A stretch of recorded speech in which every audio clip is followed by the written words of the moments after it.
is like what's prevalent is people just like putting out toxic, anxiety driven like content. Like, she is gonna cheat on you no matter what.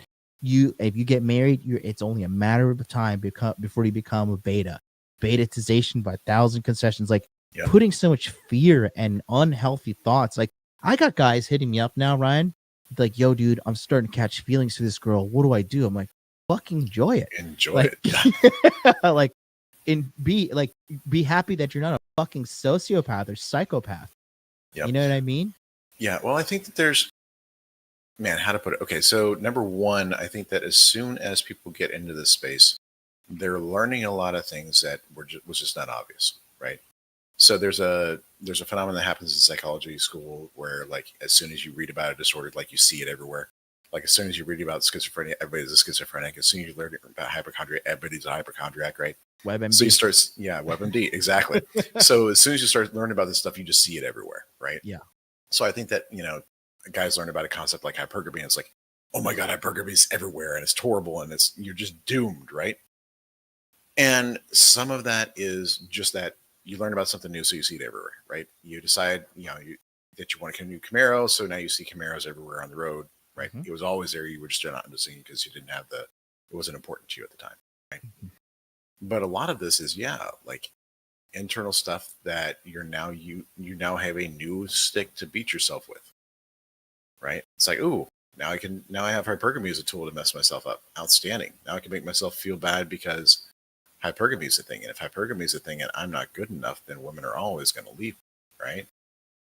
Now I have scientific evidence because I've got the red pill in the rational male that says that women are hypergamous. And if you're not the tippy top of the tippy top, then you're always going to be screwed. And there's nothing out there for you, right? And that comes right back to that same issue that we were talking about earlier about not feeling like you're good enough. If you don't feel deep down inside that you're good enough, you're always going to be afraid of being judged because you know deep down inside that you're going to come up short. And if you believe that you're always going to come up short, hypergamy is a freaking horrifying thing. Yeah. If women always want the best and you don't measure up, you believe deep down inside that you don't measure up, then you will never, ever, ever be good enough, right? You're not good enough. They're always going to go for the best. You ain't it. So of course they're going to leave. So of course you're going to be freaking out and anxious all the freaking time, right? Natural. You don't measure up, or at least you don't believe you do, right? Yeah. And the other thing is that, Ben Shapiro's got that phrase, facts don't care about your feelings. Well, the flip side, unfortunately, is also true. Feelings don't care about your facts.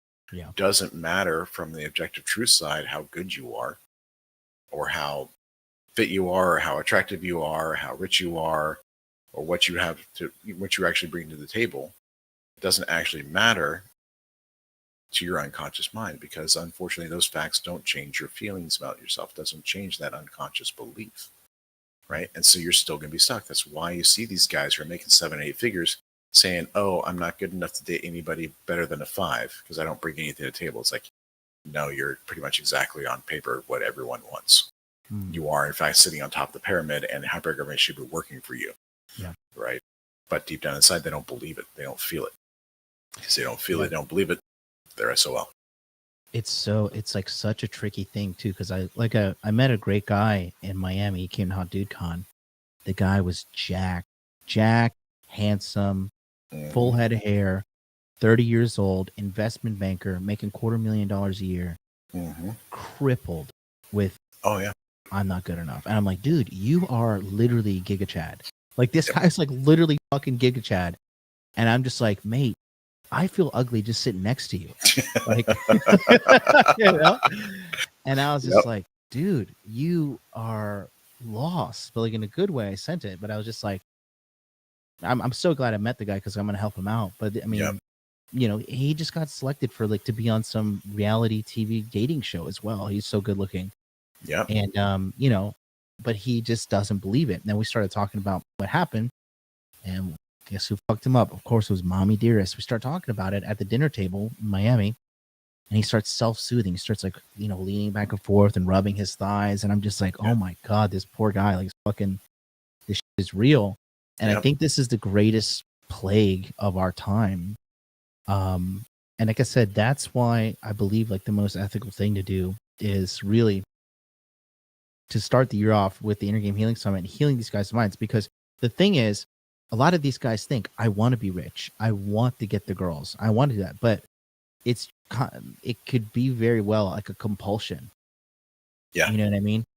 To like kind of compensating compulsion to like to alleviate the fucking fact that they feel like shit in deep inside their mind. But once you get that stuff sorted out, like that's how you can understand like the bum who is like super confident, or like, you know, the fucking dude that is just like just chilling, you know, making his 80 grand a year, having a good old time, living his life, right?